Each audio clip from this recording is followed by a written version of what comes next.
तो स्टूडेंट कैसे हैं आप लोग। स्वागत है आपका अपने YouTube channel success academy with Praveen. तो आज जो मैं आपको कराने वाला हूँ वो 10th क्लास का एक क्वेश्चन है जो कि बहुत इंपॉर्टेंट है, जो कि चैप्टर नंबर 1 से रिलेटेड है। Prove that √2 is an irrational number, जो कि आपके पेपर में 101% आएगा ही आएगा, ध्यान रखना।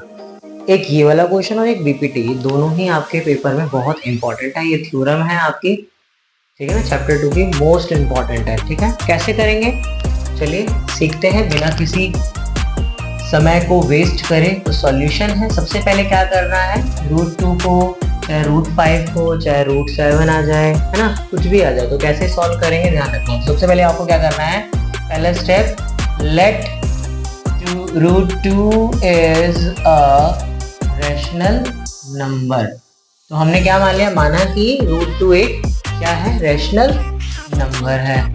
अब √2 एक रैशनल नंबर है तो हम इसको कैसे लिख सकते हैं, P/Q की फॉर्म में। तो हमें लिख लिया √2 इज इक्वल टू A/B, जहां पर जो A है एंड B है ये क्या है, R को-प्राइम। ये कैसे नंबर है, को-प्राइम नंबर है। को-प्राइम नंबर का मतलब पता ना क्या होता है, जिनका फैक्टर, जिनका HCF 1 हो। और दूसरी बात, B is not equal to 0, जिसमें कि B है वो 0 नहीं होगा। ठीक है ना बेटा, ठीक है, पहला स्टेप समझ में आ गया, दूसरा भी समझ में आ गया। पहला √2 इज रैशनल नंबर, पहले हमने इसको रैशनल नंबर मान लिया। अब रैशनल नंबर है तो इसको B की फॉर्म में हम लिख सकते हैं, ठीक है ना। अब हम क्या करेंगे, बोथ साइड स्क्वायरिंग करेंगे। क्या करेंगे, बोथ साइड स्क्वायरिंग। तो यहाँ पे लिख देंगे बोथ साइड स्क्वायरिंग, ठीक है। यहाँ पे भी स्क्वायरिंग कर देंगे एंड यहाँ पर भी स्क्वायरिंग कर देंगे। तो जैसा कि आपको पता है ये इससे कट जाएगा, है ना। यहाँ से क्या बच गया, 2, ये A के ऊपर भी स्क्वायर है और ये B के ऊपर भी स्क्वायर है। अब ये जो डिवाइड में है यहाँ पे जाके क्या हो जाएगा, ये मल्टीप्लाई में हो जाएगा। और यहाँ से B² is equal to A² आ जाएगा। अब यहाँ से क्या सीखने के लिए मिला, ठीक है। अब जो A² है उसको कौन डिवाइड कर रहा है, 2। तो लिख देंगे A² is divisible by 2, A² is divisible by 2। अब देखो A² डिविजिबल हो रहा है तो A भी होगा, A is also divisible by 2। मान के चलो अगर कोई नंबर है, ठीक है ना, जैसे अगर मैं बोल दूं कि 2 का स्क्वायर 2 से डिवाइड हो रहा है, यानी कि 2 का स्क्वायर क्या हो जाएगा, 4। तो यानी कि 2 भी डिवाइड होगा फिर, है ना, काटोगे तो देखो हो जाएगा। तो इसका मतलब ये है, ठीक है ना। तो यहाँ पर हमारे पास कहीं ना कहीं यहाँ से हमारे पास फर्स्ट इक्वेशन निकल के आ गई, जिसको हमने यहाँ पर लिख लिया। यहाँ तक कंप्लीट है। नेक्स्ट हम बढ़ते हैं अपना, हमारा जो नेक्स्ट स्टेप है ना, अब वो आपको ना एकदम ध्यान से देखना है, ठीक है ना। नेक्स्ट स्टेप में लिखना है A is equal to 2C, A is equal to 2C, ठीक है ना। अब हम क्या करेंगे, यहाँ पर हमने जो कहीं ना कहीं जो C लिया है वो भी एक इंटीजर है, तो यहाँ पे लिख लेंगे C is an integer. C क्या है, एक इंटीजर है। अब अगेन जो हमने बोथ साइड स्क्वायरिंग करी थी यहाँ पे भी कर लेंगे, क्या कर लेंगे, बोथ साइड स्क्वायरिंग।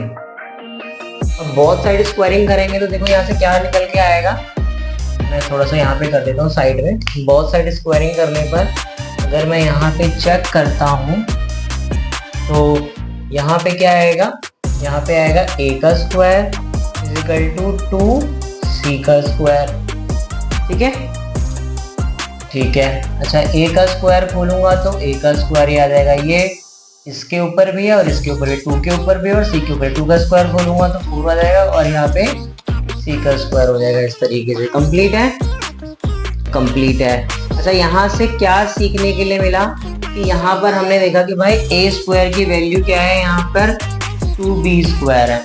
तो मैं इस A² की जगह क्या लिख लूंगा, 2B²। क्या लिख लूंगा, 2B²। कंप्लीट है, A² की जगह क्या लिख लूंगा, 2B² square is equal to 4c square. अच्छा यहाँ पे लिख लेते हैं कि मैंने a स्क्वायर की जगह क्या लिख लिया यहाँ पे 2b स्क्वायर, क्योंकि ये दोनों आपस में बराबर थे। अब आप चेक कर सकते हो यहाँ पे, अगर आप चेक करोगे तो यहाँ पे क्या देखने को मिलेगा, देखो 2 1 ज़ा 2 एंड 2 2 ज़ा 4, कट गया। तो यहाँ से क्या बच गया, b स्क्वायर है ना is equal to 2c square.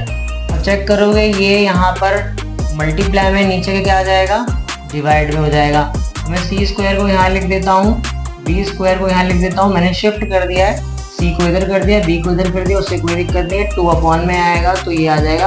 अब यहाँ से कंक्लूजन क्या निकल के आया, यहाँ से कंक्लूजन यह निकल के आया कि यहाँ से जैसे हमने लिखा था ना a square is divisible by 2, यहाँ पे लिख देंगे b square is divisible by 2, b is also divisible by 2।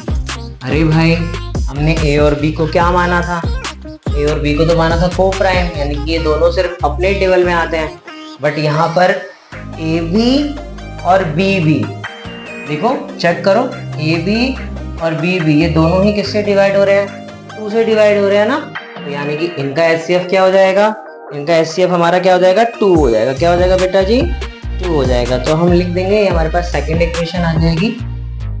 यहाँ से हम लिख देंगे बाय इक्वेशन 1 एंड 2। 1 एंड 2 से क्या मिलता है, हमें क्या देखने के लिए मिलता है, हमें ये देखने के लिए मिलता है a एंड b का जो फैक्टर है वो क्या है, 2 है। ठीक है ना, a एंड b हैविंग कौन से फैक्टर हैं, 2 है ना। कॉमन फैक्टर क्या है इनके, 2 हैं। a and b having common factor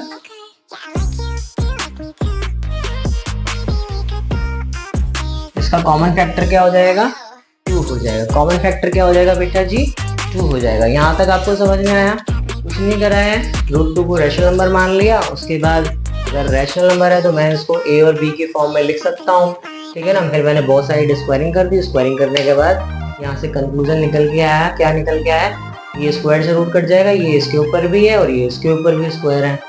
ये नीचे क्या है, ये मल्टी डिवाइड में यहाँ पे जाके मल्टीप्लाई होगा, ये ऊपर मल्टीप्लाई में नीचे के क्या हो जाएगा, डिवाइड हो जाएगा। अब यहाँ से क्या पता लगा कि a स्क्वायर को 2 डिवाइड कर रहा है तो a को भी 2 डिवाइड करेगा। फिर ऐसे ही हमने क्या कर लिया, यहाँ पर हमने ये लिख लिया, ये याद कर लेना, a is equal to 2c। ठीक है ना, तो c क्या है, यहाँ पे एक इंटीजर है। अब हम क्या करेंगे, दोनों साइड इधर भी और इधर भी क्या करेंगे, स्क्वायरिंग करेंगे। अब जैसे स्क्वायरिंग करेंगे तो यहाँ से मेरे पास कंक्लूजन निकल के आएगा ये। ठीक है ना, अच्छा मैंने क्या कर दिया, c को यहाँ शिफ्ट कर दिया है और b को यहाँ शिफ्ट कर दिया है। ये 2 देखो मल्टीप्लाई में था, नीचे आके डिवाइड में हो गया। अब यहाँ से कंक्लूजन निकल के आया है कि भाई b स्क्वायर को 2 भी डिवाइड कर रहा है और जब b स्क्वायर को 2 डिवाइड कर रहा है तो b को भी डिवाइड करेगा। अब यहाँ से हमने पहले क्या लगाया था कि a एंड b को प्राइम है, जबकि यहाँ पर क्या है, a एंड b का जो कॉमन फैक्टर है वो क्या है, 2 है। तो यहाँ से ये क्या हो गया, तो हम लिख देंगे सो दिस इज कॉन्ट्राडिक्ट्स, है ना, ये क्या हो गया, कॉन्ट्राडिक्ट्स हो गया, है ना। And our assumption was wrong, हमारी अवधारणा गलत थी। ठीक है ना, therefore √2 is an irrational number। yes, ठीक है ना। तो यहाँ से आपका ये वाला पार्ट कंप्लीट होता है। इसी के साथ ये थ्योरम कंप्लीट हो गई आपकी। ठीक है ना, 5 नंबर आपको मिल जाएंगे बहुत इजीली। 5 नंबर के लिए प्रैक्टिस करनी है। वीडियो अगर पसंद आई हो तो वीडियो को लाइक एंड शेयर ज़रूर करें। ठीक है, इसी तरीके से पढ़ते रहिए। Okay, bye.